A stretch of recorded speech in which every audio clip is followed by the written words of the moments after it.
네, 여러분들 안녕하세요. 시사타파의 심층 분석 2026년 1월 2일 첫 방송입니다. 제가 어제 방송을 쉰다 그래서 이재명 대통령의 신년사부터 제가 좀 소개를 좀 해드리겠습니다.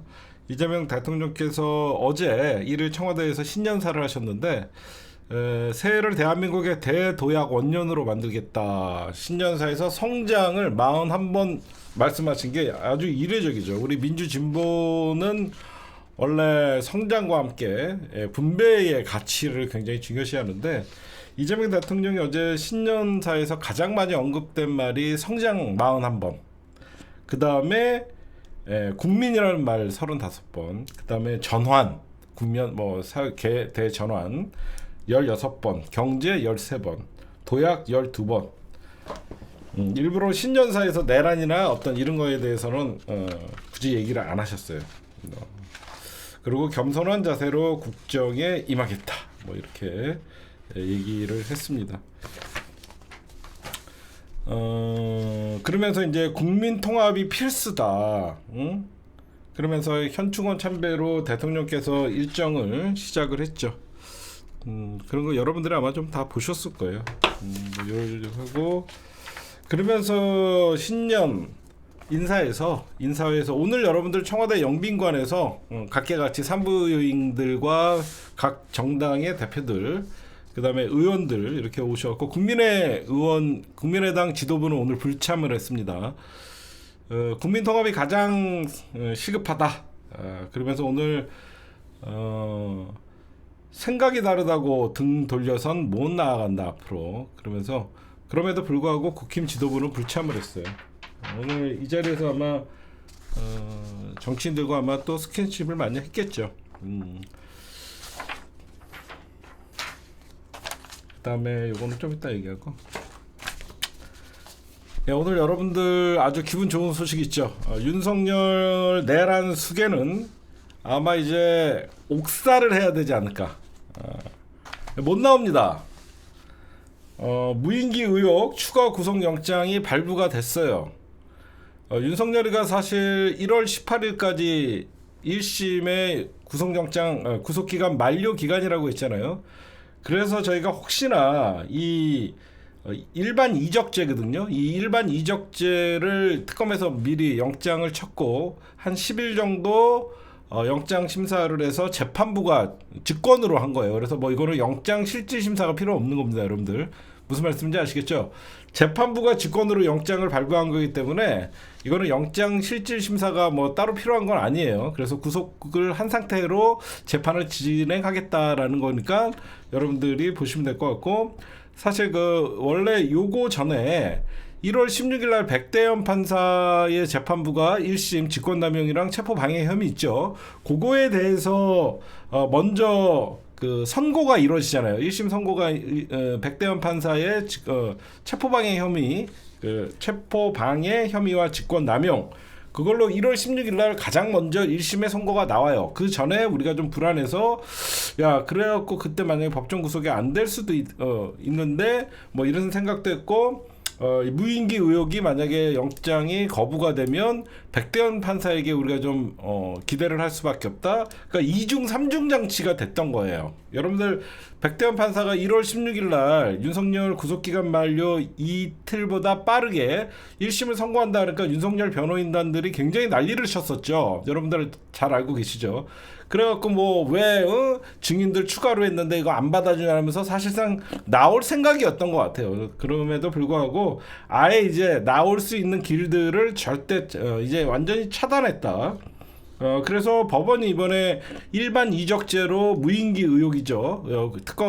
내란 특검에서 청구한 영장을 증거인멸의 염려가 있다라고 해서 발부를 했습니다.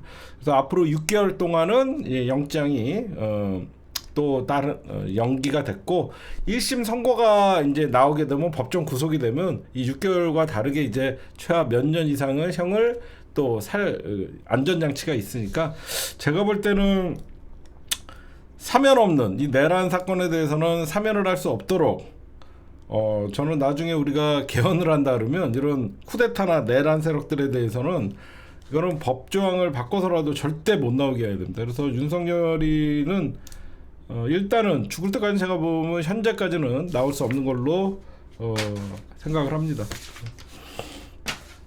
오늘 강훈식 비서실장이 겸공 나왔었죠. 겸손은 힘들다에 나와서 아마 하바리들 오늘 멘붕 왔을 거예요. 그렇죠?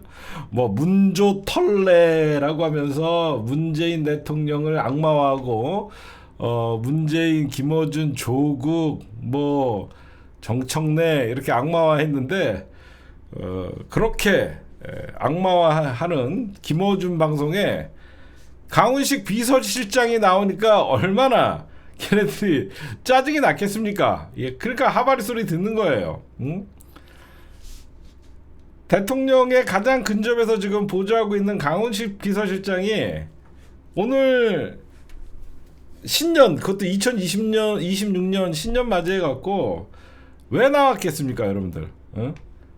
그 애들은 뭐 이재명 대통령 지킨다고 하면서 연병들을 떨고 있는데 정작 문조 털래 이지랄 떨면서 이 문재인 대통령 악마시키고 응? 쟤네들은 여러분들 민주당 문제밖에 안 해요. 자세히 보면 이재명을 지키기 위해서는 민주당만 까는 애들이에요.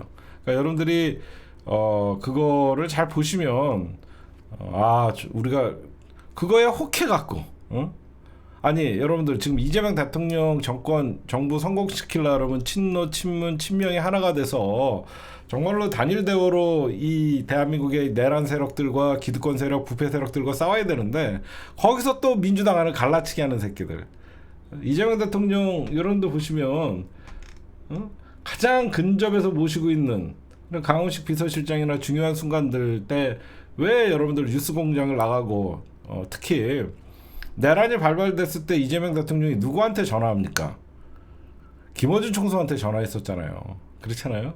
그런 것들을 보면 쟤네들 말이 앞뒤가 맞지 않고 그 허구한 날 문조 털레 연병을 하면서 쟤네들이 진짜 우리 민주 진영의 적이고 결국은 나중에는 이재명 대통령도 욕하는 놈들이다라고 여러분들에게 자신 있게 말씀드립니다. 제 경험에 의하면.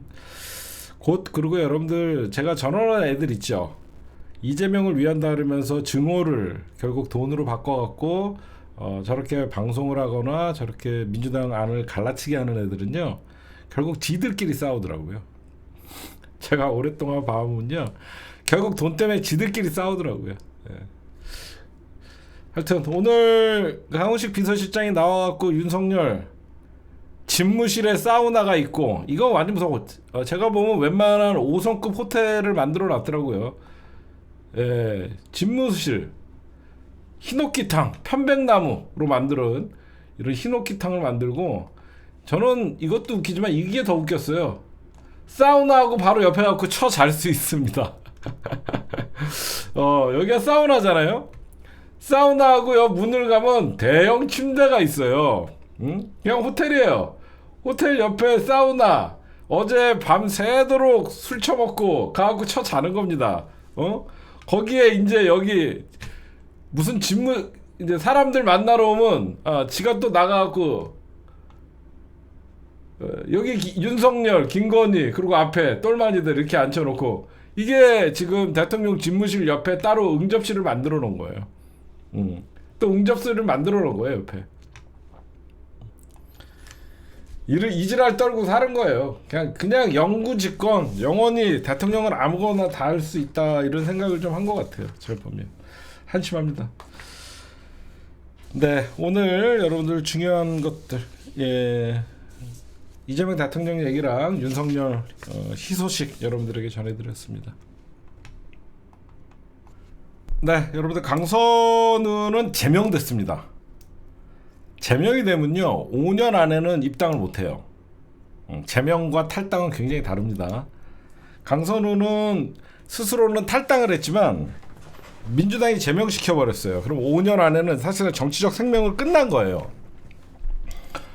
근데 여러분들 왜 의원들이 가끔 보면 버티는 사람이 있고 바로 탈당하는 사람이 있죠. 버티는 사람이 있고 탈당하는 사람이 있습니다. 전반적으로 어떤 사안에 대해서 좀 사안이 가볍거나 그러면 버텨요. 근데 결국은 탈당해요. 그 이유가 뭐냐? 탈당을 안 하고 버티면요, 더 센 공격들이 들어와요. 끝까지 들어와요. 근데 탈당을 해버리면요, 더 이상 언론의 기사거리가 안 돼요. 대표적인 게 이춘석이에요. 이춘석이가 보좌진 계정으로 주식 투자를 하고서 난리가 났었죠. 그런 보좌진 계정으로 주식 투자를 하고 난리가 났을 때 버티고 탈당을 안 하면 계속 그 의혹에 대해서, 왜 그러냐면 대한민국 어떤 언론 지형 자체가 민주당에게 불리하기 때문에 이춘석이라는 이런 애가 있음으로써 이춘석 개인의 문제가 민주당 전체의 리스크가 되는 거예요. 그리고 대응하기가, 탈당을 하는 게 사실 여러분들이 볼 때는 탈당 안 하는 게 민주당이라는 울타리 안에서 버티는 게 더 쉽지 않을까 이런 생각을 할 수 있는데 그렇지가 않아요. 현직 의원들은요, 탈당을 해도 국회의원 신분이죠. 일단은 언론의 관심사에서 멀어지다 보면 추가 의혹이나 그런 것들이 나오지 않습니다. 그럼 오히려 대응하기가 더 쉬운 거예요. 그래서 대부분이 탈당을 해요. 제가 알기로는 강선우의 남편도 변호사로 알고 있어요. 제가 알기로는. 근데 지금 같은 현상은, 제가 강선우를 또 거짓말하다가 걸린 거예요. 자기가 왜 강선우가 제명됐나 여러분들 보시면, 강선우는 저번에도 갑질 논란이 있을 때도 거짓말하다가 바로바로 걸리더니, 지금 민주당 공천관리위원회 회의록에서 강선우가 발언한 게 나옵니다. 응? 김경 공천 주는 수밖에 없다. 이게 나왔어요. 그래서 바로 그날 밤에 민주당 원내 대책회의에서 바로 강선우를 경질한 거예요. 바로 제명시킨 겁니다. 제가 여러분들 민주당 공관이나 이런 게 어떤 식으로 운영이 되는지 좀 알려드릴게요. 총선 공관위가 있고, 총선은 조금 엄격해요. 총선은 공천관리위원회는 좀 엄격한데, 이 지방선거 공천관리위원회는요, 너무너무 허술합니다. 진짜 이것부터 바꿔야 돼요. 이게 무슨 말이냐면요, 민주당 현직 의원들이 공관위원 또는 위원장은 외부에서 모셔갖고 와요. 잘 들어보세요. 공관위원장은 대부분 외부 인사가 들어와요. 뭐 중립성을 확보하기 위해서. 근데 외부에서 온 공관위원장이 시의원, 구의원, 도의원의 어떤 공천이나 이런 거에 대해서 뭘 알겠습니까? 사실상 외부 공관위원장은요, 바지예요. 그래서 대부분 공관위원이나 김병기가 공관위 간사였죠. 사실 간사가 자기 마음대로 다 할 수 있는 거예요. 무슨 말씀인지 아시겠죠? 외부 공관위원장이 뭘 알아요? 대부분 의원들이 우리 지역은 이 사람이요, 이 사람이요, 이 사람이요 그러면요, 다 그냥 오케이예요. 그게 무슨 말이냐면, 민주당의 현직 의원들은 공관위원으로 참석을 하죠. 공천관리위원회 위원들로 현직 의원들이 참석합니다. 딴 지역에서 올라오는 거 관심 없어요. 내 지역의 시의원은 얘, 구의원은 얘, 내가 찍은 애들이 되나 안 되나만 봐요. 무슨 말씀인지 아시겠습니까? 딴 지역에 관심이 없어요. 공관이라는 데가. 대부분 여태까지 그렇게 이루어졌어요. 그래서 강선우 문제도 이게 왜 그냥 소리소문 없이 그냥 넘어가냐면, 강선우 지역구의 어떤 시의원이나 구의원은 거의 사실 그 지역위원장이나 현직 의원에게 공천권이 있기 때문에, 강선우가 공천 줘야 된다라고 하면 다른 지역이 아니라 자기 지역의 시의원 공천이니까 강선우가 줘야 된다 그러면 그게 거의 오케이가 되는 거예요. 그게 오케이가 되는 거예요. 그러면서 저는 이제 김병기 같은 경우에는 저 공관위 회의록 발언을 할 때 김병기는 참여를 안 했다라고 얘기가 나오고 있어요. 사실상 저는 진짜 나쁘끄러워서 의원님 살려주세요 1억 쳐 받은 거죠. 여러분들 이런 어떤 공천 헌금 이런 문제들은요, 받는 즉시 돌려주지 않고 몇 개월 있다가 돌려주잖아요. 이거 그냥 받은 걸로 간주해요.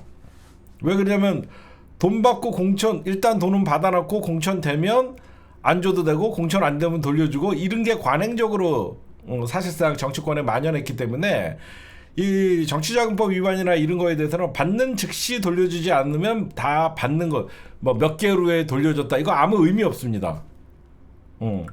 제가 여러분들에게 좀 말씀드리고 싶은 것은 이 민주당 강선우의 공천원금 파동 여기에 김병기의 2020년 지금 다시 재조명되고 있는 이수진 의원이 그 당시에 지금 여러분들 알다시피 동작을의 이수진 의원이 좀 억울한 면이 있던 게 뭐냐면 그때 제가 이제는 말할 수 있다 좀 말씀을 드릴게요. 동작을의 이수진 의원이 그때 제보를 받아요. 2020년 아니다 2020년이 아니라 이거는 동작을의 이수진 의원이 2022년 지방선거를 앞두고 그 지역에서 제보를 받아요. 김병기한테 얼마 줬다 얼마 줬다 이런 것들이 제보를 받아서 그 당시에 이수진 의원이 어떻게 하냐면 그걸 당대표실에 전달을 해요. 그때 이수진 의원이 당대표실에 전달을 했는데 그게 사실상 공천관리 심사위원장이 그 당시에 김병기였어요. 그게 돌고 다시 김병기한테 간 거예요. 그러다 보니까 이게 어디서 났나 따져봤더니 김병기가 왔더니 동작 바로 자기랑 같은 지역에 이수진 의원이 제보받아서 당대표실에 전달했다 그래서 이상한 일이 벌어집니다. 그 다음부터 기억나실 거예요. 현직 동작을의 이수진 의원을 배제한 여론조사를 돌려요. 무슨 말인지 아시겠죠? 현직이 이수진 의원인데 이수진을 빼고 여론조사를 돌려버려요. 그러니까 당연히 현직 의원인 이수진 입장에서는 이게 무슨 일인가 하면서 불쾌할 수밖에 없죠. 그게 노골적으로 그 당시에 공천관리심사위원들이 김병기의 짓이다. 그러니까 그 당시 이수진은 이 말도 안 되는 형태, 누가 지금 이거 하고 있냐. 근데 여기서 여러분들에게 이제는 말할 수 있다고 뭐냐면 이거를 당 대표실에 전달해 갖고 그 당시에 이재명 대표나 이재명 당대표 시절이거든요. 민주당 지도부에서 왜 김병기를 그러면 제재를 못했냐. 여러분들 잘 생각해 보세요. 2022년이면 대선이 끝난 시기였어요. 이재명 대통령이 어떻게 됐죠? 대선 패배했어요. 대선 패배하고 당대표에 도전하고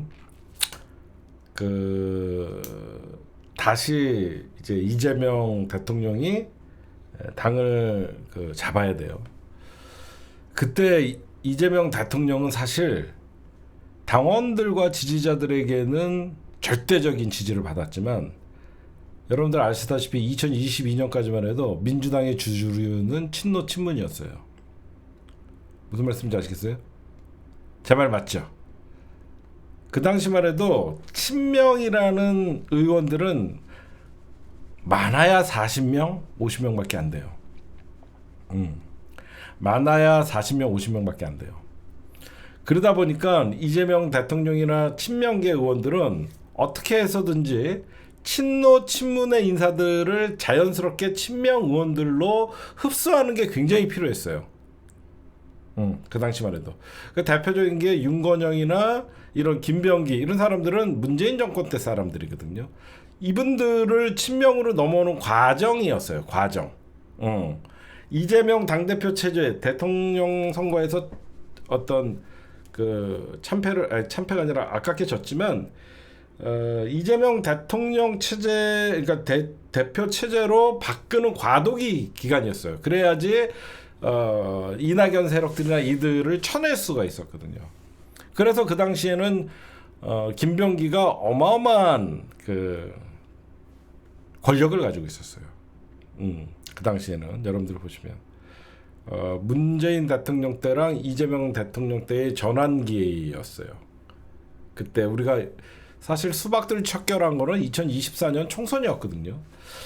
그래서 당대표 체제를 강화하기 위해서는 그 당시에 이재명 대표가 김병기를 칠 수 있는 친명들이 김병기를 칠 수 있는 상황은 아니었어요. 제가 보면. 그러니까 이수진 문제에 대해서는 여러분들이 잘 모르는 게 많아요. 나중에 뭐 개따들과 싸우면서 너무 억울해서 뭐 그런 싸우는 문제 과정에서 여러분들이 이수진 의원님의 그 대응이 좀 잘못돼서 그러지, 그 이면의 내용들을 제가 솔직히 잘 알아요. 근데 억울한 면이 많았어요.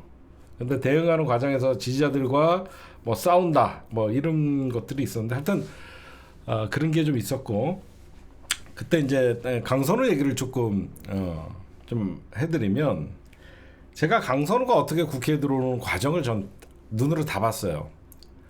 강선우가 국회에 들어오는 과정을 보면요, 사실 강선우는 2020년에 여러분들 국회의원 배지를 달았는데, 강선우는 사실 갈 데가 없었습니다. 그 당시에 강선우는 갈 데가 없었는데, 강선우가 뭘 잘하냐면 윗사람들한테 잘해요. 윗사람들한테 잘해서 처음엔 민주당 당직자론가 들어왔어요. 근데 민주당 당직자도 오래된 당직자들이 먼저 나가야 되는데, 강선우가 어떻게 갑자기 국회의원 공천을 받냐면, 강선우가 갈 자리가 없었어요. 그때 갈 자리가 없던 사람들이 몇 명 있었냐면, 김남국 의원은 끝까지 갈 자리가 없고 막 그래갖고 공천해달라고 하면서 투쟁까지 했었어요. 2016년에 공천 달라고 투쟁했던 사람은 박주민이었고, 2020년에 끝까지 공천 자리가 없어갖고 어디를, 그러니까 왜 그러면 김남국 의원이 공천을 늦게 받았냐면, 김남국은 아무데나 가도 다 이기는 스코어가 나와요. 근데 민주당이 그때 이제 걱정거리가 하나 있었어요. 뭐가 있었냐면, 금태섭 새끼를 날렸어야 돼요. 항상 안철수 따까리였던 금태섭이가 민주당에 들어와갖고 굉장히 내부 총질을 많이 했어요. 근데 금태섭 지역구가 어디였냐면, 지금의 강선우가 있는 그 강선우가 지금 지역에서 재선을 하고 있는 지역이 금태섭 지역구였어요. 그래서 서울 강서구의 강선우 지역구가 이제 민주당의 의원들이 이제 노리는 자리가 된 거예요. 왜 그러면 이미 민주당 지지자들에게는 미운 털이 박힌 금태섭이랑은 누구랑 붙어도 이기는 스코어가 나왔어요. 그래서 처음에 김남국 소리가 나왔고, 나중에 김남국을 딴 쪽에 뭐 돌린다라고 얘기가 나와서, 그때 치고 들어간 게 누구냐면 정봉주예요. 그때 정봉주 의원이 자기 강서에 도전하겠다라고 하면서 먼저 이제 국회 소통관에서 발표를 합니다. 근데 또 민주당이 난리가 났죠. 얼마 전에 그 성추행 사건으로 서울시장 도전하려다가 시끄럽게 했는데, 좀 잠잠하게 있지 또 나온다고 하면서 이제 민주당에서는 정봉주의 강서 도전을 사실상 좀 탐탁치 않게 생각을 했어요. 그 당시에 2020년 당대표가 누구였냐면 이해찬 대표였어요. 이해찬 대표님이 사실상 정봉주는 이번에는 좀 쉬어야 된다라는 의미로 정봉주에게 공천을 주지 않아요. 그 틈을 타갖고 파고든 게 강선우였어요. 근데 강선우로 거기를 누가 꽂았는지는 알아요. 강선우를 거기 누가 꽂았는지는 알고 있죠. 그래서 강선우가 거기에 갑자기 공천을 받아갖고 쉽게 거기 이긴 거죠. 그래서 여러분들이 보면 그런 과정이 있었고, 지금 이 강선우가 돈 받고 사실 제명됐고, 우리가 몰랐는데 김병기는 왜 윤리감찰 지시를 안 하냐 그랬더니, 정청래 의원이 25일 밤에 지시를 했대요. 제가 보면 김병기도 조만간 탈당을 할 겁니다. 이건 못 버텨요. 왜 그러면 김병기 자체가 원내대표 내려놓는다고 해서 이게 봉합될 사안이 아니에요. 김병기는 제가 볼 때는 탈당을 하고 밖에서 아마 할 수밖에 없는 상황이에요. 그게 본인한테 더 유리하니까. 탈당하면 관심 밖으로 나가거든요. 다만 뭐가 있냐면, 이 사람들은 그냥 그칠 게 아니에요. 분명히 얘네들은 이제 체포동의안이 넘어옵니다. 얘네들은 구속수사 받아야 돼, 내가 보면. 왜 이 사건이요, 국힘당에서 김병기, 강선우 특검하자는 소리가 나오죠. 이 사안을 국힘당에서 세게 못합니다. 여러분들에게 무슨 말씀이냐면 의외로 국힘당에서 강선우 문제나 김병기 문제에 대해서 세게 못 가죠. 이거의 원조가 국힘당이에요. 국힘당이 원조가 시의원, 구의원들에게 시의원 2억, 뭐 1억, 구의원 얼마, 이거는 국힘당이 원조예요. 그렇기 때문에 지금이야 여러분들 민주당에서만 이게 민주당에서 터져갖고 강선우나 김병기가 어떤 공천 헌금 받았다 이런 얘기가 나오지, 원래 공천 헌금의 원조는 국힘당이거든요. 저쪽에서도 벼르고 있는 사람들이 한두 명이 아닐 거 아닙니까? 저쪽에서도 억울한 컷오프 당한 사람들 많아요. 왜 그러냐면 지난 지방선거에서는 국힘당이 대승을 했거든요. 서울에서도 그렇고. 거기서 윤석열이가 정권 잡자마자 지방선거가 과열된 거는 저쪽이에요. 오히려 지금 민주당이 터지고 있는 것은 오히려 민주당이 안 좋은 시절에 지방선거를 치렀던 때라서 그렇게 사건이 확대돼봐야 별로 나올 게 없어요. 근데 저쪽은 무조건 윤석열이 집권하자마자 그 다음 달에 지방선거가 벌어졌고 민주당이 대패를 했거든요. 지방선거에서. 저쪽은 사실상 공천만 받으면 당선이었거든요. 그래서 여러분들 의외로 여러분들이 보시면 국힘당에서 세게 특검이나 이런 애들은 얘기를 못해요. 한동훈이나 이런 애들이나 하는 거죠. 정치 초짜들. 정치 오래된 애들은 이건 사실상 관행적으로 시의원, 구의원이 사실상 이 만들어지기 시작하고 그랬던 이후부터는 알게 모르게 그 지역의 국회의원들이 다 공천했거든요. 그러니까 예를 들어서 서울의 어디다, 만약에 서울 강남이다, 그러면 강남의 시의원, 구의원은 거기 강남의 현직 의원이 자기 지역의 국회의원이 다 뽑아요. 그건 뭐죠? 자기가 평소에 하지 못하는 거 시의원, 구의원들이 그 지역구 관리해 주는 거예요. 그 걔네들이 여태까지 다 공천을 했던 거기 때문에 이런 공천 비리나 이거는 원조는 국힘당이에요. 그래서 세게 못 가요. 내가 보면. 그렇잖아요? 원조들이니까. 지금이야 문제는 민주당에서 터졌지만 저쪽에서도 시시하고 돈으로 막았던 사건이 한두 개가 아니거든요. 그래서 지금 여러 가지 못하는데 제가 여러분들에게 좀 말씀드리고 싶은 것은 김병기나 강선우 문제가, 특히 김병기의 어떤 원내대표 사태나 이런 것들은 시기상 굉장히 좀 늦었어요. 너무 사건이 번진 다음에 김병기는 어떤 원내대표직을 사퇴하고 그런 일들이 발생을 했어요. 지금 민주당이 사실 정청래 대표가 뭐 너무 리더십이 없다 이런 비판에 대해서 자유로울 수 없었어요. 왜 그러냐면 아무리 원내대표는 의원들이 뽑았다 그래서 어떤 당대표로서 문진석이가 지금 민주당의 원내대표 권한대행을 한다는 자체가 이거는 코미디인 거예요. 문진석이 같은 새끼는 이제 자동 탈락이에요. 사실 여러분들 왜 제가 문진석이에 대해서 뭐 김병기 사퇴할 때 같이 사퇴해야지 그러냐, 이번에 새로 원내대표 지금 4명이 출마를 했죠. 원내대표가 새로 뽑히면 원내수석은 바뀝니다. 원내수석은 바뀌어요. 그렇기 때문에 그 사실상 시한부 지금 문진석인데, 이런 애들은 저는 반드시 이런 애들도 책임지키고 윤리감찰 지시해야 됩니다. 안 그래요? 왜 그러면 문진석 같은 애들은 윤리감찰 지시나 이런 것들이 왜 민주당 지도부에서는 곤욕스럽냐면 이게 청와대랑 엮여 있어서 그래요.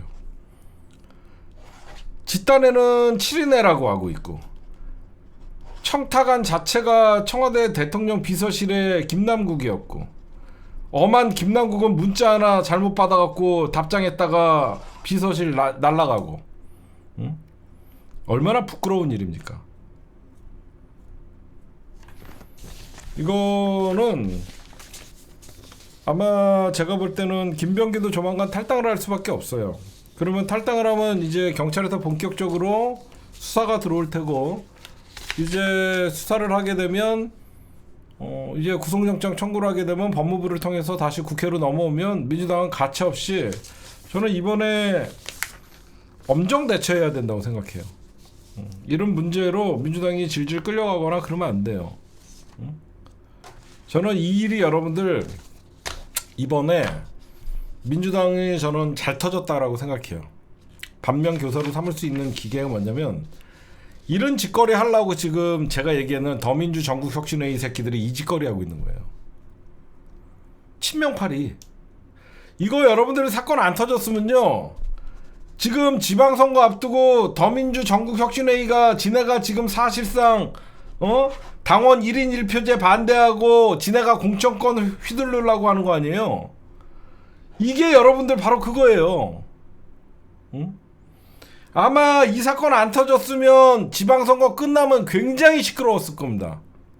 더민주 전국혁신회의에서 노골적으로 누구 밀고 누구 밀었다 엄청나게 시끄러웠을 거예요. 응? 저는 사전에 이런 게 터져갖고 이미 벌써 지네들이 엄청난 작업을 해갖고 누구 꽂으려다가 못해갖고 벌써 이미 사고 친 새끼들도 있을 거예요. 응? 이런 거 왜 만들겠어요? 더민주 전국혁신회의 이런 애들. 지네가 결국은 지네 조직이 민주당의 이 친명 최대의 조직이다라고 해서 지네가 그 지역에 누구 좀 이 사람 공천해 주십시오 이런 식으로 하면서 지네가 전국을 다 지네가 더민주 전국혁신회의에서 한두 명 꽂으려고 했던 거예요. 응?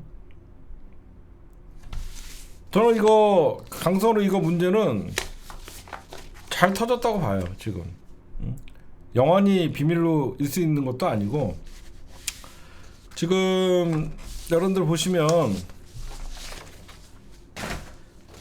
정청래 대표가 김병기 드디어 정청래 대표가 좀 리더십이 없다, 좀 답답하다 이런 분들도 있었을 거예요. 여기저기서 사고 치는데 너무 당대표가 가만히 있지 않나 그랬는데, 지금 바로 징계 절차를 착수를 했고 정청래 대표님이 오늘부터 다시 리더십을 발휘해갖고 칼자루를 뺐습니다. 25일날 강선우 사태가 터지기 전에 윤리심판원에 회부를 했대요.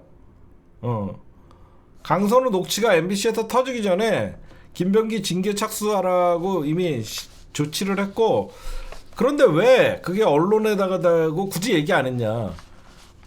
언론에다가 얘기하면 여러분들 또 친청 친명 갈등 이지랄 떨 거 아닙니까? 그쵸? 친청 친명 갈등 이지랄 소리 듣기 싫어갖고 당에서 윤리감찰 지시를 한 것을 굳이 언론에 얘기한 거 아니에요. 응? 그래서 이 김병기가 어떤 행태나 여러분들이 그 알리바이를 만들었다라고 보거든요. 지가 스스로 녹음하는 거 알고 있으면서도 어떻게 보면 그런 거를 발언했다라는 것을. 오늘 여러분들 정청래 대표가 4월 20일까지 역대 가장 빨리 공천을 마무리하겠다. 여러분들 알다시피 6월달에 지방선거인데 4월 20일까지 공천을 마무리하겠다라는 건 뭐냐면, 가장 빠른 공천이 가장 빨리 유권자들을 만날 수가 있잖아요. 우리 지역에 다음 주가 선거인데 아직도 민주당은 누가 후보인지 모르겠다, 2주 전인데 막 이럴 수가 있잖아요. 그래서 가장 빠른 공천이 가장 빠른 후보들을 어떤 시민들을 만날 수 있기 때문에 빨리 공천하겠다라고 얘기하고, 당대표부터 모든 기득권을 내려놓겠다 그러면서 민주당의 지역위원장, 현직 의원들 모두 기득권 내려놔라. 그게 무슨 말이냐면, 희도당 위원들도 여태까지 있었던 관행들 있잖아. 내 지역의 시의원, 구의원은 내가 공천했던 거. 이제 이게 무슨 말이냐면, 모든 지방선거의 모든 선거를 경선을 붙이겠다는 거예요. 그래서 얼마 전에 제가도 이해할 수 없다라고 했더니 1인 1표제를 어떻게 반대할 수가 있냐. 이거는 어떻게 보면 민주당이 이런 강선우 사태를 미연에 방지할 수 있는 게, 권리당원들이 여러분들 경선에 참석을 해서 투표를 하게 되면 지방 시의원 후보자들이나 구의원 후보자들이 그 지역의 위원장에게 줄 쓸 필요가 없어요. 이렇게 돈을 갖다가 바칠 필요가 없습니다. 권리당원들의 집단 지성이 있고 우리 지역의 일꾼은 누구인지 입소문 나게 되면 그 사람들은 당원들의 어떤 선택을 받게 되는 것이고, 이건 어떻게 보면 민주당이 앞으로 나아갈 일이에요. 여태까지 개파 정치하고 누구 밑에 줄 서면, 줄만 잘 쓰면 시의원 몇 선 하고, 거기에 또 자기 줄 잘 쓰면 자기 지역구에 공천도 받아갖고 국회의원 배지도 달고, 이게 민주당이 어떻게 보면 내려오는 관행같이 있었잖아요.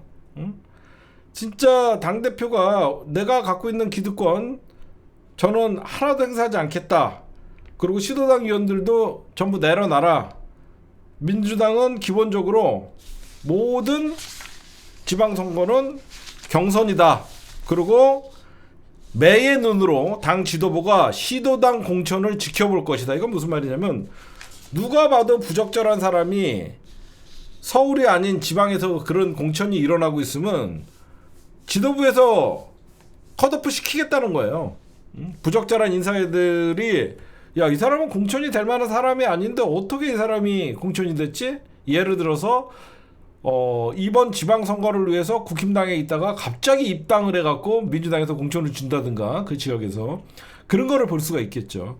그래서 지금 민주당이 이번에 지방선거를 앞두고 지금 민주당의 사무총장이 조승래 사무총장이에요. 무한도전 사무 정책을 도전합니다. 무한도전 사무. 그게 무슨 말이냐? 부적격 후보자를 제로로 만들겠다.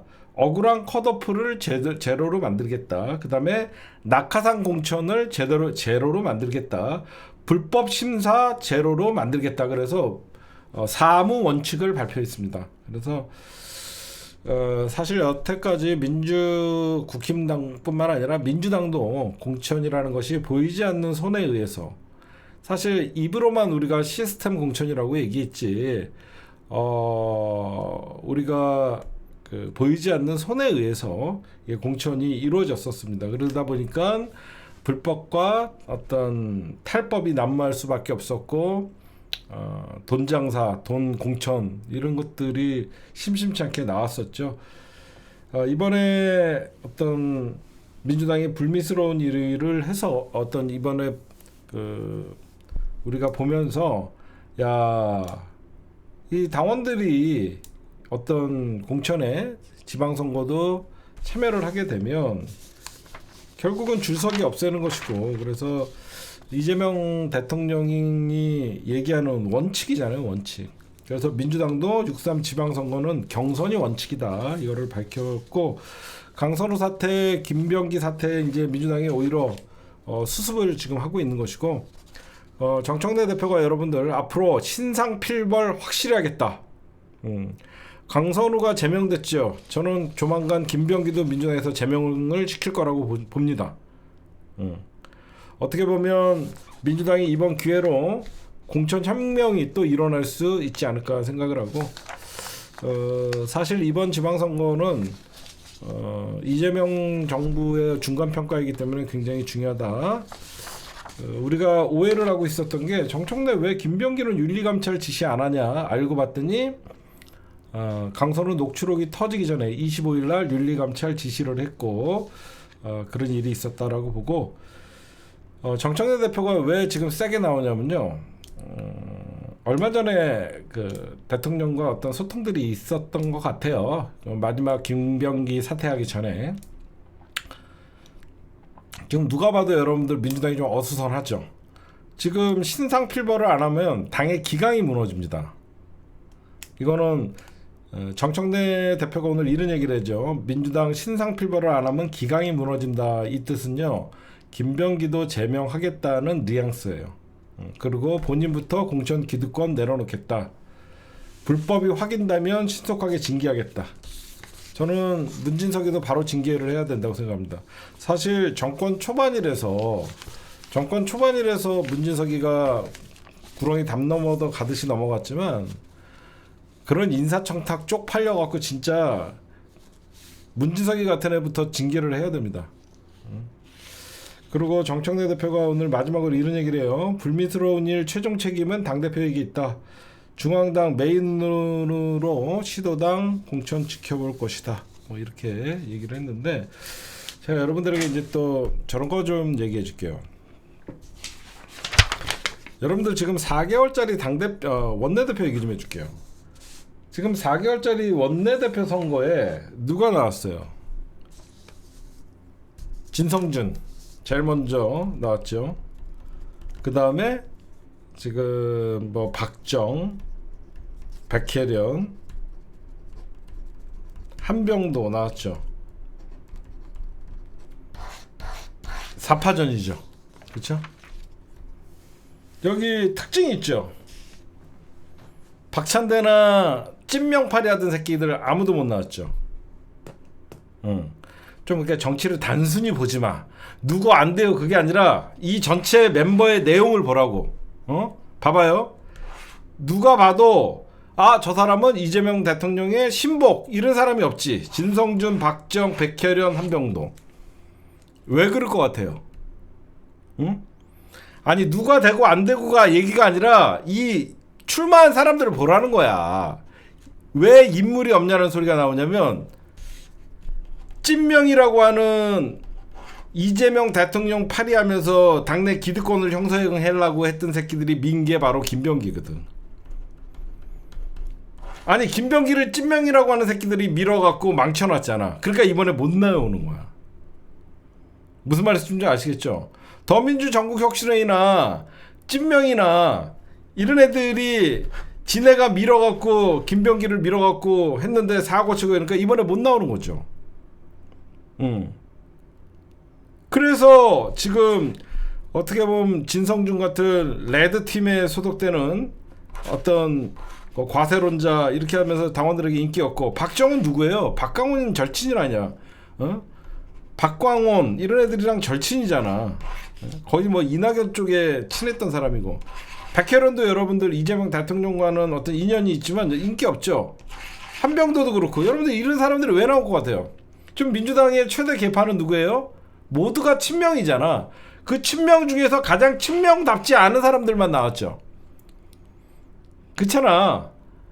지금 민주당의 최대 개파는 친명이잖아 다. 근데 가장 친명답지 않은 사람들이 이번에 나왔던 이유는 자기네들이 원내대표 뽑았다가 저렇게 사고치고 대형 사고를 치는데 무슨 낯짝으로 또 친명들이 자기네들이 또 민다라고 하면서 하겠냐고요. 그걸 못하는 거예요. 그래서 제가 보면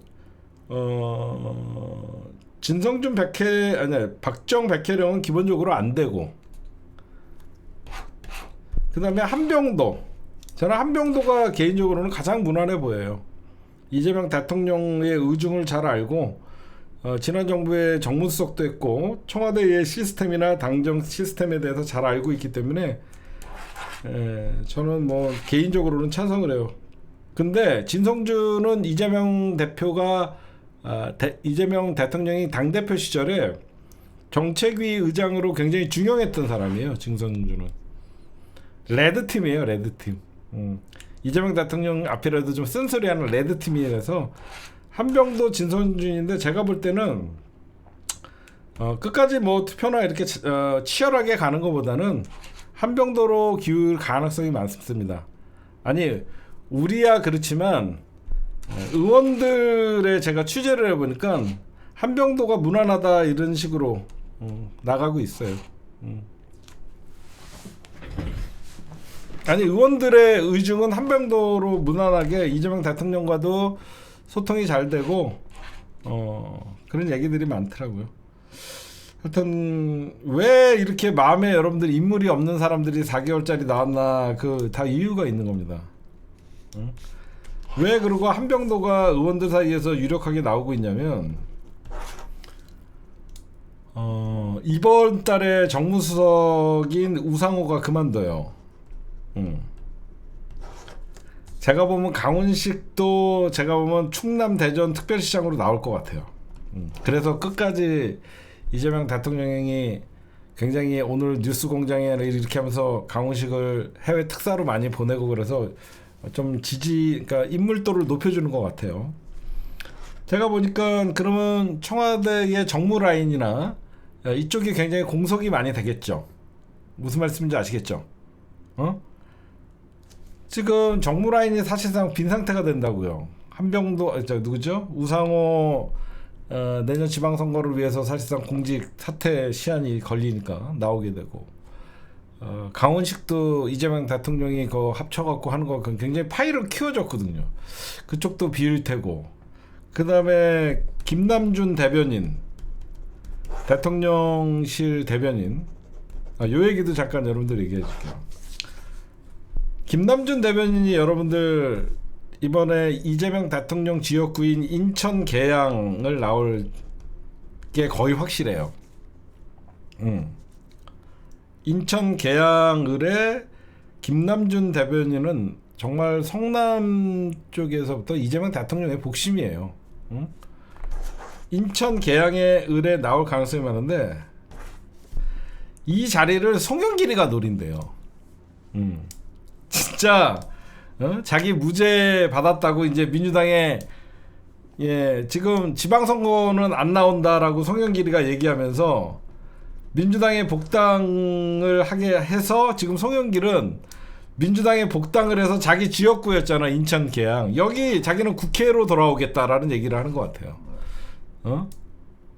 좀 정신 좀 차렸으면 좋겠어요. 송영길은 민주당 사람도 아니고 지난 선거에서도 무슨 소나무당인가 뭐 이런데 좀 제발 좀 추하게 안 했으면 좋겠습니다. 어디 다시 인천 계양 국회로 돌아오는데 보궐에 나올 가능성이 많거든요. 다시 보궐에 도전할 가능성이 많은데 자기 지역구였다라고 생각하는 인천 계양에는 김남준 대변인이 갈 가능성이 높아요. 지금 제가 취재를 해보면 좀 지켜봐야죠. 그런 게 있다라고 말씀드리고,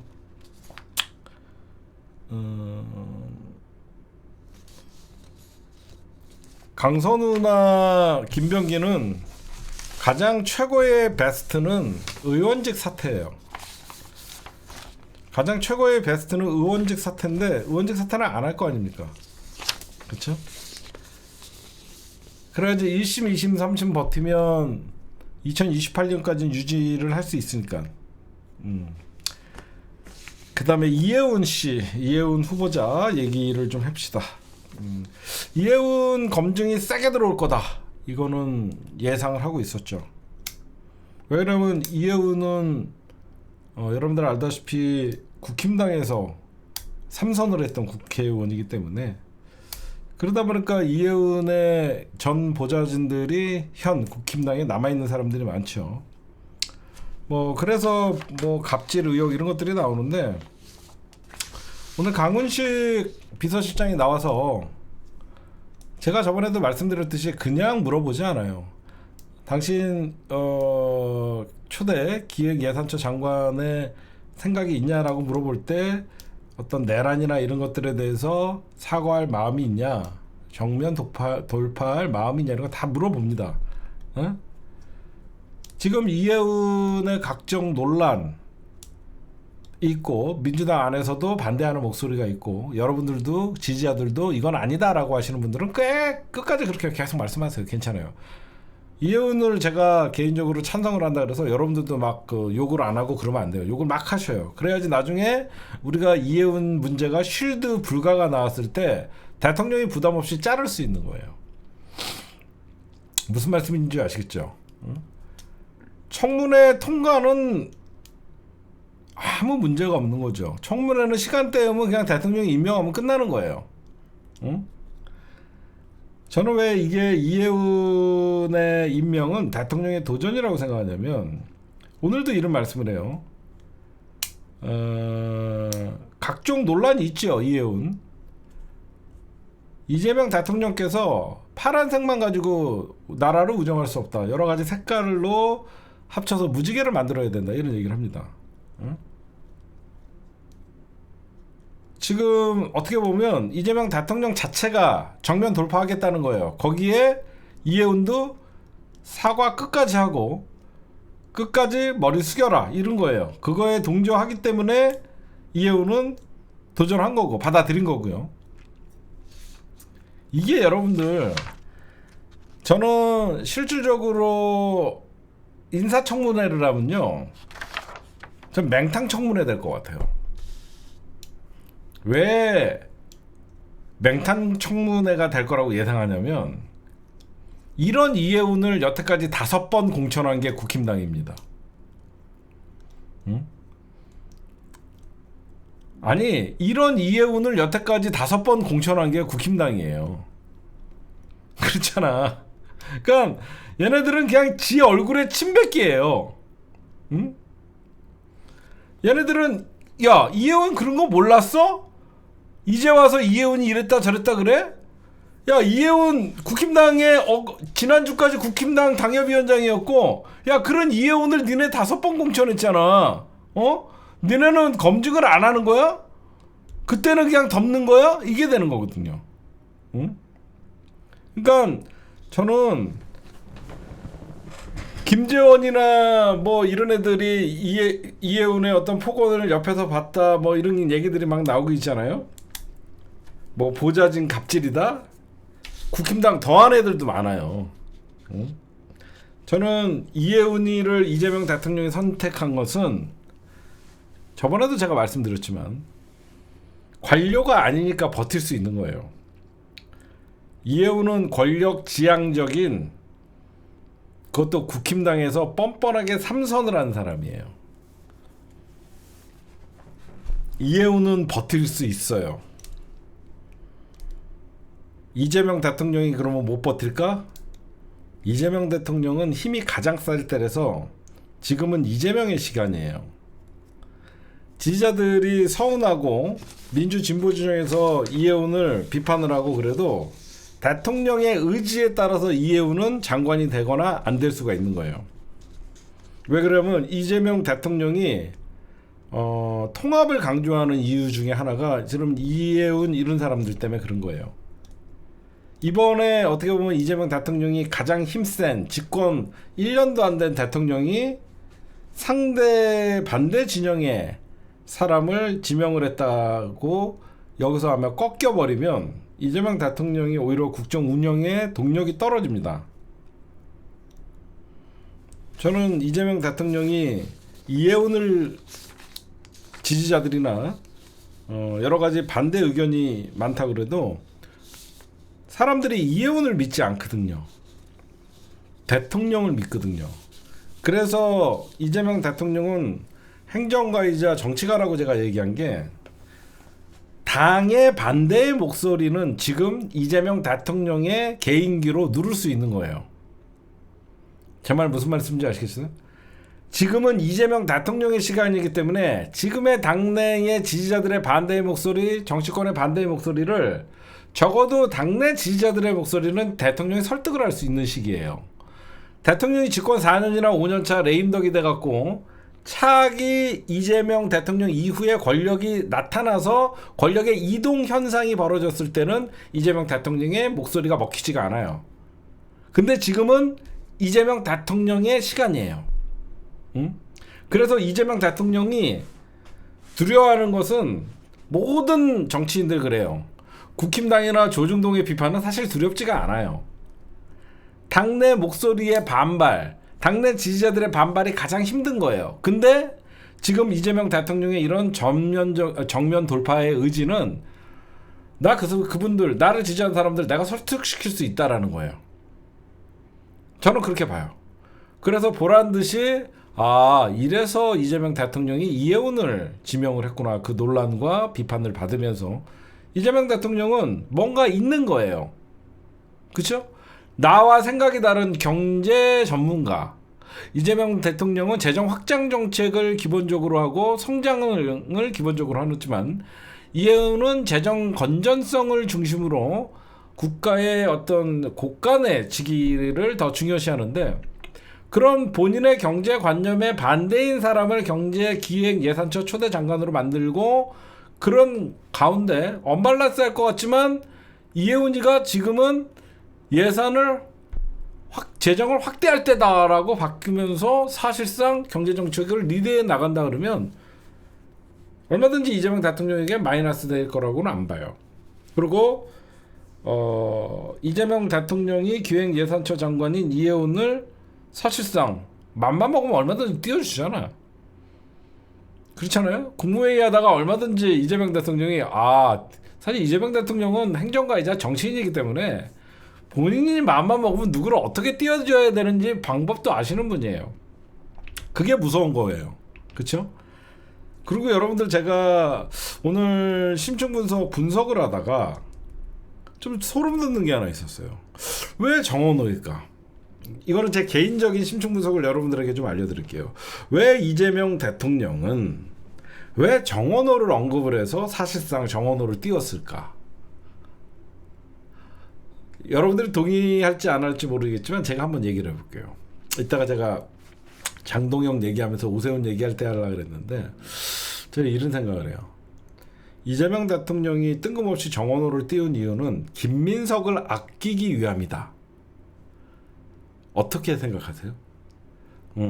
왜 그러냐면 김민석이 서울시장 나가면 다 이겨요. 내가 보면 제가 옛날에 김민석이 나가면 다 이긴다 그랬잖아. 이재명 대통령이 볼 때는 김민석이 나가면 서울시장 오세훈 제압하는 건 다 이길 수 있는데, 김민석을 아끼기 위해서는 김민석이 나가지 않고도 서울시장을 이길 만한 사람이 있어야 되는데, 이재명 대통령이 볼 때는 박주민도 아닌 거야. 사실 박주민은 친문도 아니고 친명도 아니고 뭐 어중간해 그냥 자기네끼리 뭐 김용민, 박주민, 이재정 모여갖고 지네끼리 뭐 예전에 뭐죠? 철험회 이런 거였고 막 그런 활동이래. 보면 이재명 대통령이 볼 때는 박주민도 보면 거기서 거기야. 나온다는 인물들 전현희, 서영교, 뭐 김영배, 보면 이재명 대통령은 행정가이자 정치가이다 보니까 오세훈에 대해서 이길 수 있는 게 별로 없는 것 같아. 그러면 우리가 여태까지 서울시장을 탈환했던 것들을 보면 좀 신선함이 있어야 되거든. 근데 박주민이나 전현희나 서영교나 김영배나 보면 어떻게 보면 다 국회의원들이잖아. 그러면 거기서 거기로 보이거든. 근데 이재명 대통령은 본인이 기초단체장 출신이고 그러다 보니까 오히려 정원호, 그러니까 오세훈이를 키워주지 않기 위해서는 성동구청장이 서울시장을 꺾는 모습이 훨씬 멋있지 않아요? 여러분들? 현직 삼성 국회의원이 오세훈이랑 붙는다던가 이런 거는 어떻게 보면 민주당이 거물급, 그러니까 그냥 겉으로만 체급이 커 보이지만, 성동구청장이 서울시장을, 구청장이라는 건 뭐 서울시장이 볼 때는 되게 작잖아. 오세훈 자체를 뭉개버릴 수 있는, 그렇잖아요? 지난번 선거에서 어떻게 보면 오세훈이가 송영길이가 서울시장 후보로 도전했다가 오세훈이한테 20% 줬어요. 20%. 그쵸?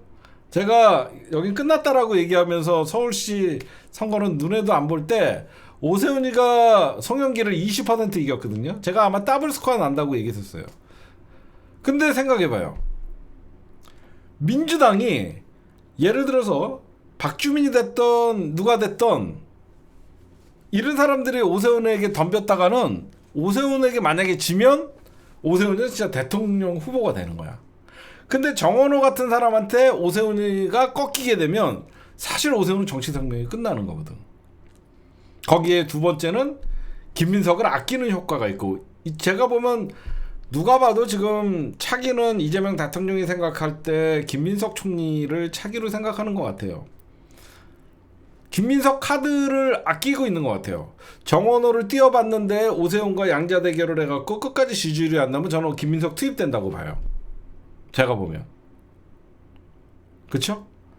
아니 절대 이재명 대통령은 서울을 넘겨주지 않아요. 그래서 김민석 카드는 히든 카드예요. 제가 보면. 김민석은 왜 그러면 이재명 대통령이 국정 안정성이나 이런 걸 봤을 때는 김민석 총리랑 최하 한 2년 정도 국정 기반을 잡고 지방선거 지휘하고 어느 정도 국정의 틀을 만드는 데는 김민석 총리가 옆에 있는 거를 굉장히 원하시는 것 같아요. 거기 있다가 뭐 차기 당대표를 투입하게 되면 민주당이 시끄러워지니까 그거는 모르겠어요. 그 이유는. 저는 적어도 사실 여러분들 알다시피 6개월짜리 총리는 좀 아니잖아. 좀 더 이재명 대통령 옆에서 호흡이 잘 맞잖아. 우리가 봐도 김민석 총리랑. 그러면 누가 봐도 이재명 대통령은 김민석 총리를 서울시장이나 이렇게 밖으로 놀리는 것보다는 근접해서 김민석 총리를 데리고 있고 싶은데, 제가 보면 김민석은 서울시장 오세훈이가 만약에 국힘당의 어떤 경선 과정을 지금 뭐 피의자 신분으로 전환돼서 특검에게 어떤 그 피의자 신분으로 전환됐지만 오세훈이랑 결국은 저쪽에서 볼 때는 나경원이밖에 없거든요. 나경원이는 대놓고 오세훈이가를 이기고 싶다, 오세훈 한번 꺾고 싶다라고 하면서 그거 유튜브에 나가고 그런 얘기를 합니다. 그러면 사실 오세훈이가 만약에 나왔을 때 선거라는 게 서울이 옛날에 여러분들 굉장히 과거같이 지금 강남, 서초, 송파, 강동 이쪽이 서울 인구의 5분의 1, 뭐 예를 들어서 1000만 명은 그쪽에 한 200만 명이 모여 있어요. 그러다 보니까 우리가 그쪽은 예전에는 뭐 6대4 정도로 분리했는데 지금 거의 8대2예요. 무슨 말씀인지 아시겠죠? 불과 한 10년 전만 해도 강남에서 민주당이 40% 지지율이 나왔어요. 저쪽에서 뭐 거의 50% 가까이 50 몇 프로였고 우리가 지더라도 6대4 정도로 졌는데 지금은 어떠냐면 잘 싸워야 7대3. 진짜가 강남구나 서초구는 거의 8대2까지. 그럼 평균 한 7대3이란 말이에요.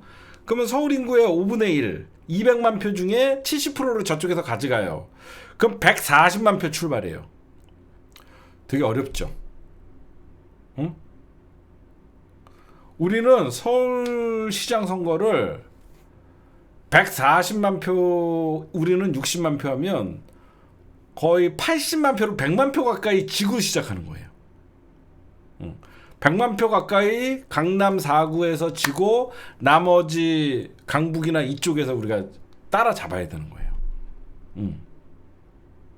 그래서 저는 김민석을 아끼기 위해서도 사실 이재명 대통령이 서울시장 나온다는 후보들을 몇몇을 보니까 정치인 이재명 대통령이 볼 때는 이게 좀 아닌 것 같다 그래서 정원호라는 후보를 좀 띄워서 경쟁을 좀 붙이고 여론의 반응을 보고 나중에 안 되면 김민석은 언제든지 긴급 투입할 수 있는, 왜냐하면 김민석 총리의 지역구가 서울 영등포잖아요. 그렇기 때문에 언제든지 투입할 수 있는 카드다. 저는 그렇게 봐요. 그렇죠? 안 그런 상황에서 느닷없이 여러분들 이재명 대통령이 정원호를 띄울리는 거는 좀 이상하잖아. 응? 이재명 대통령이 정원호를 느닷없이 띄우는 거는 말이 안 되잖아. 응. 그래서 정원호. 그래서 나는 정원호는 노골적으로 민주당의 서울시장 후보에 대해서 이재명 대통령이 봐도 우리가 봐도 별로잖아. 박주민이 무슨 서울시장 까면 전현희나 서영교나 김영배나 누가 뭘 안다고, 안 그래요? 그러니까 딱 봐도 뭔가 이렇게 민주당의 상징성 있고 거물급이다는 느낌이 전혀 없잖아. 그러면 그 대신 정원호는 더 인지도가 없는데 대통령이 정원호를 말함으로써 사람들은 이재명 대통령 니꼴 정원호, 그러니까 이재명이 추천한 정원호가 돼버리거든요. 그러면서 인지도가 확 올라가는 거거든. 그러니까 여러분들이 보면 방송 내용에 맞는 채팅 좀 해요. 그래서 저는 왜 이재명 대통령이 정원호를 초반에 띄웠을까 지금 생각하면 첫 번째 김민석 카드를 좀 아끼려고 한 것인 것 같고, 두 번째 민주당의 서울시장 후보들에 대해서 이재명 대통령이 봐도 좀 마음에 안 드는 게 아닌가 그런 생각을 해요. 네, 그래서 이혜원 얘기하다가 갑자기 이쪽으로 좀 빠졌나요?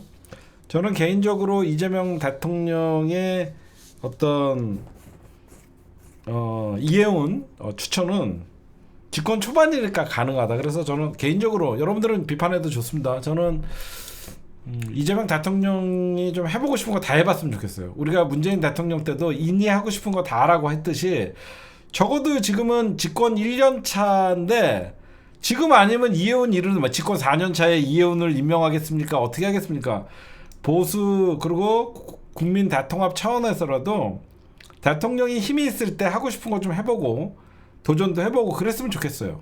왜 그러면 이재명 대통령이라는 어떤 정치가는 기본적으로 민주당이라는 파란 틀이 흔들리지 않는 상태에서 왜 우리가 세상을 그렇게만 봐야 되냐, 이런 중도 외연 확장이라는 기본적인 개념을 갖고 있기 때문에 저는 개인적으로 이재명 대통령 안 그래요? 집권 3년차, 4년차 넘어갈 때 만약에 차기 대통령 누가 유력한다 이제 언론에서 막 띄우면 그때부터 이제 대통령의 레임덕이 좀 시작되거든요. 권력 누수 현상이 발생을 하는데 지금은 누가 뭐라 그래도 대통령의 시간이잖아요. 그렇잖아요. 그래서 지금이 대통령의 시간이기 때문에 어떻게 보면 우리가 상상도 하지 못했던 반대 정당의 어떤 경제 전문가를 이렇게 모실 수 있는 그건 이재명 대통령의 자신감이라고 생각해요. 얼마든지 본인이 컨트롤할 수 있다라고 생각하는 자신감에서 나오는 것 같아서 우리가 이재명 대통령에게 어느 정도 다 도전이나 이런 것들에 대해서 좀 힘을 실어줄 게 있지 않을까. 물론 그래 그럼에도 불구하고 내가 그 추운 겨울에 키세스 부대에 합류해갖고 윤석열 탄핵을 외쳤나 하시는 분들은 자유롭게 비판하십시오. 나중에 또 감당이 안 될 만한 어떤 사고를 쳤을 때는 과감하게 이재명 대통령이 자를 수도 있어야지 반대의 목소리도 있어야 되니까 저는 그렇게 좀 생각합니다.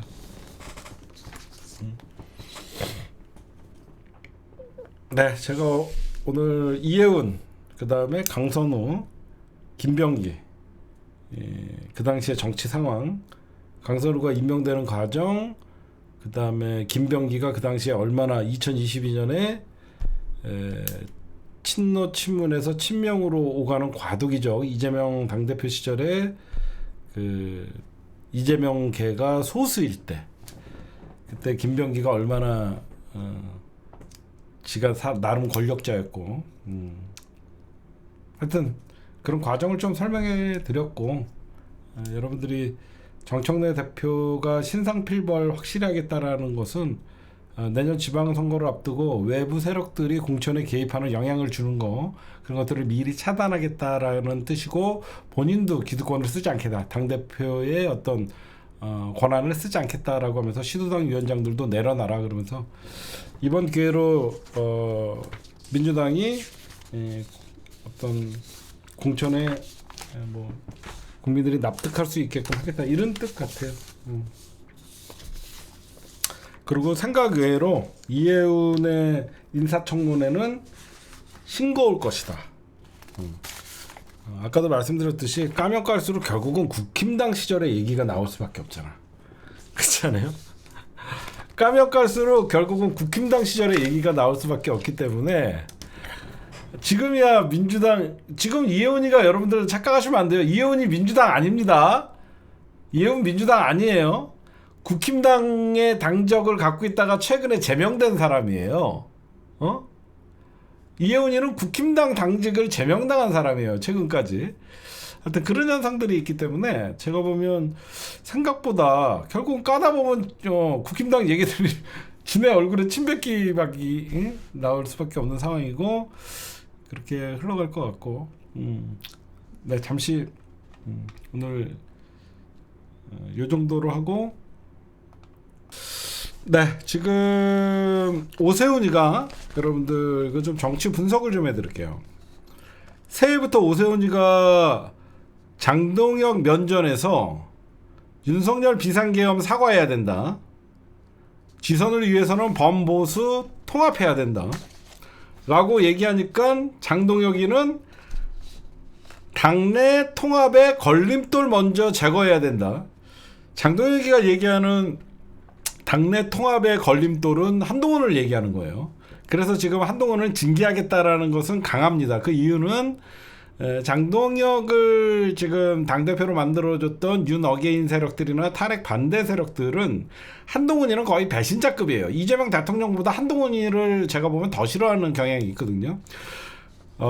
왜 그러면 오세훈이는 장동혁이 면전에서 참을 만큼 참았다라는 얘기를 했을까? 왜 그랬을까? 이거 여러분들 저는 이게 시작이라고 생각해요. 제가 여러분들에게 말씀드리고 싶은 것은요. 우리가 지금 이재명 대통령도 응원하고 정청래 대표도 응원하고 지방선거 승리를 위해서 응원해야 되지만 장동혁이도 응원해줘야 됩니다. 버텨라. 장동혁이만큼 민주당에 인재가 없습니다.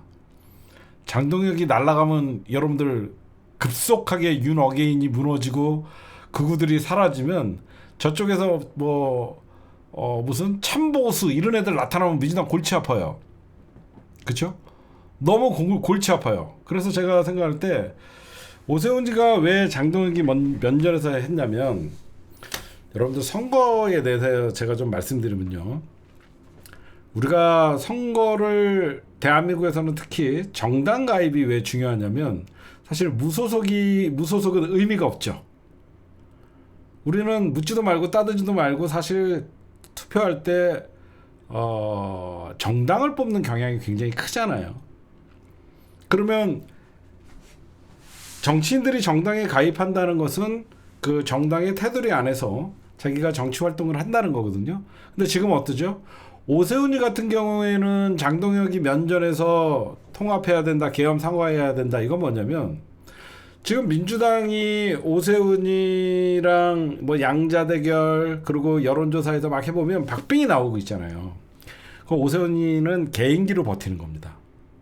의외로 오세훈이가 서울에서 인기가 있거든요. 그럼 오세훈이 입장에서는 뭐예요? 나의 정치 생명이 오히려 정당이 발목을 잡고 있는 것이죠. 오세훈 입장에서는. 그렇잖아요, 여러분들. 오세훈 입장에서는 국민의힘이라는 이 정당이 오세훈이라는 서울시장 후보에게 1도 도움이 안 되는 거예요, 지금. 오히려 오세훈이가 서울시장 도전하는데 국민의힘 소속이라는 이유만으로 굉장히 배제가 되는 거예요. 이거는 시작에 불과합니다. 장동혁이가 계속 윤어게인 세력들, 극우 세력들과 가고, 사실 민주당이 여러 가지 실책을 저질렀을 때 갑자기 한동훈 징계를 하면서 당내 싸움을 일으키고, 우리에겐 너무너무 대단한 고마운 존재예요.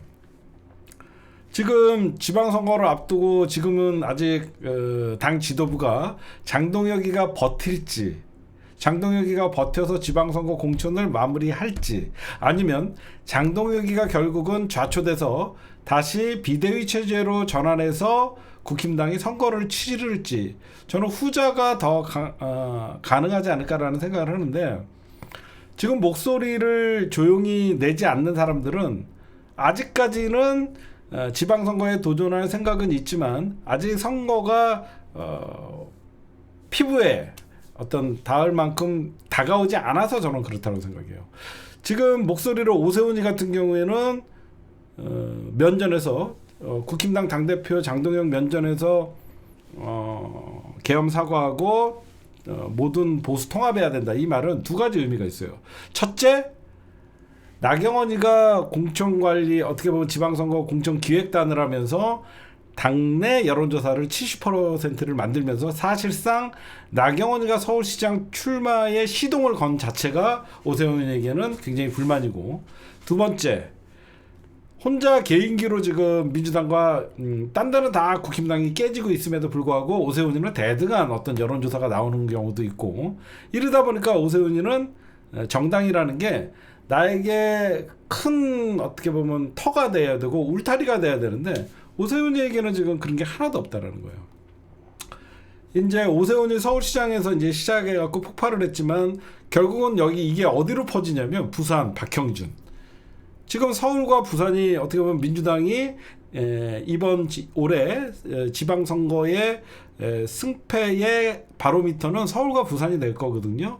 민주당이 서울시장 탈환하고 부산시장 탈환하는 자체만으로 이재명 정부의 중간 평가는 성공적이었다, 이런 얘기가 나오는데, 지금 전재수 전 해양수산부 장관이 통일교 의혹에 연루가 돼 있음에도 불구하고 전재수 장관은 박형준을 이기고 있단 말이에요.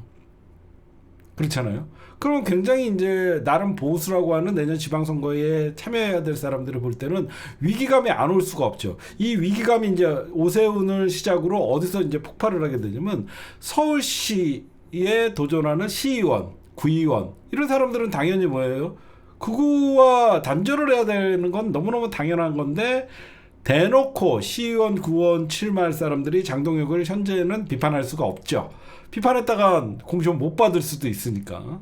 그래서 지금은 사실상 눈치를 보고 있지만, 원래 그 선거를 앞두고는 정당이 얼마나 그 예전에 뭐 지금 아직도 대구나 어떤 TK 지역 가면 국힘당이라는 이 간판 자체가 보증수표 아닙니까?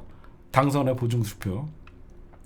그래서 여러분들이 봐도 지금 오세훈이가 폭발한 이유 중에는 첫 해부터 사실상 나경원이는 출마 시동을 걸고 오세훈이가 이렇게 싸우지 않으면 이러다가 자기는 공천도 못 받겠다라는 위기감과 두 번째 개인기로 버티는 오세훈은 사실상 지금 국힘당이라는 정당 자체가 본인 서울시장 도전에 1도 도움이 안 된다는 생각을 해서 장동영 면전에서 저렇게 참을 만큼 참았다라는 얘기를 한 것이 아닌가 그렇게 생각을 하고 두 번째 그 서울시장 여론조사를 보면 다시 김민석 총리가 포함이 돼요.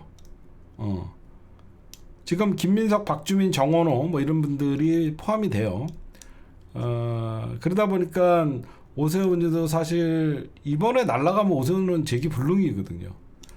오세훈이가 만약에 장동혁을 꺾으면 극우는 붕괴되고 오세훈 체제로 다시 뭉칠 수 있거든요.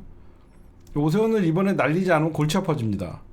이런 불리한 국힘당의 선거 분위기에서 오세훈이가 만약에 서울시장을 이기게 되면 오세훈 중심으로 정계 개편이 일어날 수밖에 없는 거예요. 비록 오세훈이가 서울시장이지만 오세훈 중심으로 국힘당은 또 뭉칠 수밖에 없는 상황이고 하여튼 그래서 장동혁 겨냥해서 당내를 통합해야 된다라고 하는데 다행히 장동혁이는 당내 통합하기 전에 걸림돌부터 제거해야 된다. 그럼 한동훈은 겨냥하는 거라서 계속 극우들의 요구사항인 한동훈 제명 지금 아직도 이제 보수 통합 일축하고 마이웨이를 걷고 있는 장동혁 응원해야 됩니다. 내년 지방선거까지는 장동혁 체제로 가야지 쪽박 차야지 정신을 찾는 겁니다. 그런 의미가 있고 그 다음에 민주당 지금 오늘 여론조사 어디 발표된 거 보니까 지금 최고위원 선거에서 1등이 이성인 의원이래요. 그리고 나머지 2등, 3등, 4등. 2등은 강득구가 2등 정도 나오는 것 같고 3등, 4등, 5등 있죠. 뭐 유동철, 이건태, 문정복은 거의 박빙인가 봐요. 3명이. 지금 이성인 의원이 한 민주당 지지자들부터 한 20 몇 퍼센트 1등을 달리고 있고 강득구가 한 10점 몇 퍼센트 나오는 것 같고 나머지 이건태, 유동철, 문정복이 5.2, 5.3, 5.4 뭐 이렇게 나오나 봐요. 그래서 우리는 당연히 여러분들 이 민주당을 흔들고 있는 이 더민주 전국혁신회의의 유동철 같은 인간들은 반드시 탈락시켜야 되고 이성윤, 문정복 1월 11일 날은 이사 가는 날 그리고 원내대표도 우리 선거 때 여러분들이 잘 투표를 해서 이번 지방선거를 흔들림 없이 민주당이 승리할 수 있도록 여러분들이 문정복 의원님은 2번 기호 이성윤 의원님은 기호 4번 그러니까 2번 4번 이사 가는 날 여러분들이 좀 아직은 1월 11일이 조금 시간이 있죠. 선거일이니까 여러분들이 좀 많이 홍보를 좀 시작하면 될 것 같고 그 다음에 지금 보니까 강득구 이성윤 14.8 강득구 6.9 유동철 5.9 문정복 5.3 이건태 5.2 야 박찬대 너 이건태 출마할 때 옆에서 병풍 쓰더니 꼴등이냐? 에라이씨 진짜 박찬대는 인천시장 나온다는 소리가 있던데 하여튼 이성윤 문정복 우리는 간단하니까 나중에 막판 되면 저쪽은 강득구 유동철로 갈지 강득구 이건태로 갈지 이건태 유동철로 갈지 막 헛갈릴 겁니다. 우리는 간단해요. 이성윤 문정복으로 가면 되니까 이런 찐명파리하는 인간들 당내 분열 세력들 이번에 우리 당원들이 1인 1표제에 반대한 인간들 우리가 회초리를 좀 들어야 되는 선거다라고 여러분들에게 말씀드리고 싶고 그 다음에 지금 경남지사 경남지사 박빙입니다. 지금 내란의 어떤 지금 뭐 명태균 게이트에 이름이 올라 있는 박안수 경남도지사랑 김경수 도지사랑 후보랑 거의 박빙이에요. 박안수 45, 김경수 43. 이거는 이길 수 있어요. 지금 나중에 선거 막바지가 되면 예, 김경수가 이길 수 있어요. 그래서 이재명 대통령이 김경수를 일부러 대통령 직속 지방시대위원회 위원장을 맡긴 거거든요. 이번 선거는요, 이재명 대통령이 얼마든지 마음만 먹으면 띄워줄 수 있어요. 사실 알게 모르게 이재명 대통령이 선거법 위반 안 걸리면서 얼마나 지금은 선거에 신경 씁니까? 응? 부산시장도 해양수사부 미리미리 옮긴다 이렇게 해갖고 부산도 지금 민심이 많이 넘어오잖아요. 제가 아까도 얘기했듯이 이재명 대통령은 행정가이자 정치가예요. 진짜 타고났어요. 이런 거 정치 같은 거 정원호 띄우는 것도 보고 김민석 총리나 이해운 진짜 보면 이재명 대통령은 돌파력도 세지만 전략도 참 좋으신 분이에요. 보면 제가 보면 그래요. 그 다음에 지금 여러분들 오늘 어떤 일이 있냐면 광주 전남도를 통합단체장을 뽑는다 그래요. 그러니까 광주시장 따로 있었고 전남도지사가 따로 있었는데 앞으로는 광주 전남 한 명의 어떤 이제 단체장이 나오는 거죠. 그래서 광주시장 강기정이랑 김영록 전남도지사가 찬성을 했어요. 여기에 이제 또 이제 아주 미묘한 세법이 있는 거예요. 셈법이. 지금 광주시장 도전하는 사람들은 강력한 우승 후보가 누구냐면 민영배예요. 여기에 광주시장 도전하는 사람 중에는 뭐 주철환, 그 다음에 뭐 신정훈, 뭐 이런 사람들도 있는데 지금 사실상 전남도지사 후보나 광주시장 이분들은 2030년부터 하자는 거예요. 준비한 다음에 하자. 근데 이재명 대통령은 빨리 하자는 거예요. 그래서 지금 충남과 대전을 통합을 해서 이번에 선거를 지방선거부터 치르자는 느낌이 있는 것이고 광주 전남 이것도 굉장히 빅매치가 될 겁니다. 통합단체장 이것도 여러분들이 보면 누가 찬성하고 누가 반대하는지 좀 이렇게 좀 볼 것도 있고 제가 오늘 국회의장 선거는 조정식이지 뭘. 이재명 대통령이 나 그런 거 보면 깜짝 놀래. 느닷없이 육선을 정무특보를 만들어. 육선을 정무특보를 만들었다는 것은 조만간 정무라인이 우상호가 나간다는 소리고 강훈식도 나가고 그러면 사실 대통령의 당청 관계가 소원해질 수 있고 이런 찐명파리 하는 애들이 이제 원조 친명인 조정식 같은 사람이 있으면 어디 가서 친명파리를 못 하거든. 그러니까 내부 단속도 할 수 있고 그러다가 약간의 논란이 있더라도 조정식 의원을 정무특보로 임명을 하는 것은 김태년, 박지원, 조정식 이 세 명 중에 벌써 이재명 대통령이 국회의장은 조정식이 됐으면 좋겠다 이런 의중을 비친 거예요. 그래서 대통령 직속 정무특보는 좀 다르죠. 그래서 아마 그거는 민주당의 어떤 지금 선거 룰이 좀 바뀌었잖아요. 당원 단계에 의해서 원내대표 선거나 국회의장 선거도 과거에는 의원들이 했지만 이번에 민주당 국회의장 후보의 20%는 당원들이 참여를 하게 되거든요. 그래서 대놓고 하신 거죠, 뭘. 그리고 경기도지사는 지금 뭐 추미애 장관이 의원님이 조만간 출마 선언을 할 것 같고 뭐 하여튼 지방선거 다들 뭐 대비를 하고 있는 것 같아 보니까. 나는 김민석 총리까지 이번에 서울시장에 안 나왔으면 좋겠는데 국회 국무총리직을 좀 많이 했으면 좋겠는데.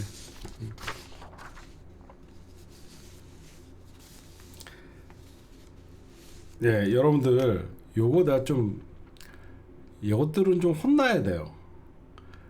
여러분들 민주당에서 제일 조심해야 될 사람들 누군지 아시죠? 이현주예요. 내가 분명히 얘기하는데 이현주 나중에 사고칩니다. 여러분들 이게 뭔지 아세요? 이현주, 이상식, 손명수, 부승찬 엊그저께 일이거든요. 이거 지금 여러분들 사람들이 잘 모르는데 이게 뭐냐면 얘네들이 용인 특례시 국회의원들이에요. 민주당 4명이. 이현주랑 대표적으로 얘네 4명이 부승찬까지 국회의원인데 이게 뭐냐면 대통령이 여러분들 이재명 대통령이 용인 반도체 클러스터 이전 문제를 국가 경쟁력 차원에서 옮긴다. 그걸 의중을 좀 내비친 거예요. 대통령이 좀 지방으로 좀 어떤 이런 경제 반도체 단지나 이런 것도 좀 옮겨갖고 지방도 좀 잘 해야 되지 않겠냐 이런 얘기를 했더니 이야 친명파리하던 인간들이 자기 지역구에서 저게 나가면 자기네들이 불리할 거 아니야. 와 그냥 저격해버리잖아. 대통령의 의중도 지네 자리가 위협당한다 그러면 바로 저격해버리잖아. 조심해야 됩니다. 진짜로. 응? 지방선거 앞두고 자기네 지역구 무조건 뭐 같은 거 옮긴다 그러면 난리를 펼쳐요. 응?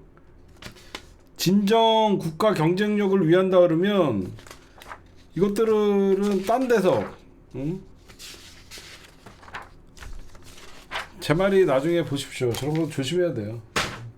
그리고 하바리들 유튜브 배우가 제가 알기로는 이현주예요. 하바리들 유튜브 이용해 갖고 하는 게 이현주거든요. 왜냐면 이현주가 국힘당에 있다가 민주당에 한 7년 만에 돌아왔는데 우리가 전부 누가 이현주를 좋아합니까? 처음에 이 하바리들이 휴대폰 들고 쫓아다닐 때 인터뷰해주고 그래갖고 하바리들을 지편으로 만든 게 이현주고. 쟤네들은 뺏지면 지금이야 이재명 대통령한테 충성하는 척하지만 나중에 문제 많을 거예요. 아휴 저런 걸 최고위원 뽑고 진짜 아휴 나중에 지을 골칫덩어리가 아닌가 생각합니다 여러분들. 네 오늘 심층분석 녹화는 여기까지만 할게요.